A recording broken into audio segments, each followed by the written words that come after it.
ఫిరాయింపులపై మాట్లాడే నైతిక హక్కు బీఆర్ఎస్ కు లేదన్నారు మంత్రి శ్రీధర్ బాబు. పార్టీలోకి వస్తామని అంటే ఎవరైనా వద్దంటారా అని ప్రశ్నించారు. రవీంద్ర భారతిలో తెలంగాణ సంగీత నాట్య అకాడమీ అధ్యక్షురాలిగా అలేఖ్య పుంజాల బాధ్యతలు స్వీకరించారు. ఈ కార్యక్రమానికి చీఫ్ గెస్ట్ గా శ్రీధర్ బాబు హాజరయ్యారు. గతంలో మా ఎమ్మెల్యేలను భయపెట్టి కేసీఆర్ బీఆర్ఎస్ లో చేర్చుకున్నారని చెప్పారు.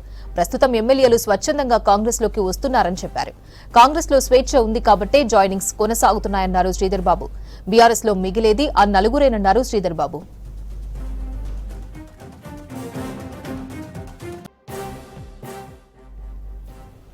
ఫిరాయింపులపై మాట్లాడే నైతిక హక్కు బీఆర్ఎస్ కు లేదన్నారు మంత్రి శ్రీధర్ బాబు.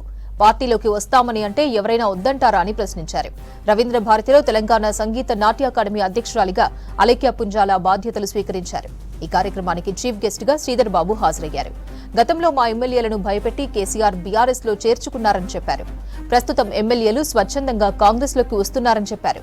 కాంగ్రెస్ లో స్వేచ్ఛ ఉంది కాబట్టే జాయినింగ్స్ కొనసాగుతున్నాయన్నారు శ్రీధర్ బాబు. బీఆర్ఎస్ లో మిగిలేది ఆ నలుగురేనన్నారు శ్రీధర్ బాబు. మేము చెప్పేది కాదండి, వారంతటా వారుగా ప్రజలకు సేవ చేయాలని, దాంట్లో భాగంగా ముందంజలు ఉండాలని క్రమంలో ఈ రోజు నాగేందర్ గారు మాట్లాడుంటారు తప్ప మా పార్టీ పక్షాన, మా ముఖ్యమంత్రి పక్షాన దీన్ని ప్రోద్బలం చేయాలని, ఫిరాయింపులు ప్రోద్బలం చేయాలని ఇక్కడ కూడా ఒక అడుగు ముందుకేసి వెళ్తలేదు. స్పష్టం ఇది.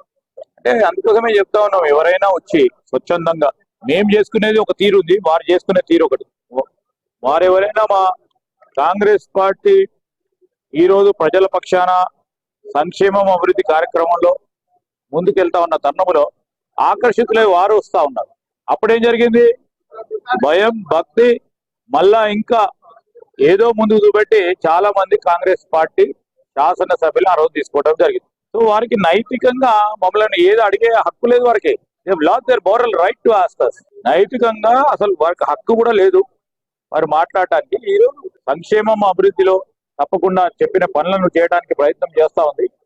మేము కూడా దీంట్లో పాత్రదారులుగా ముందుకు వస్తామంటే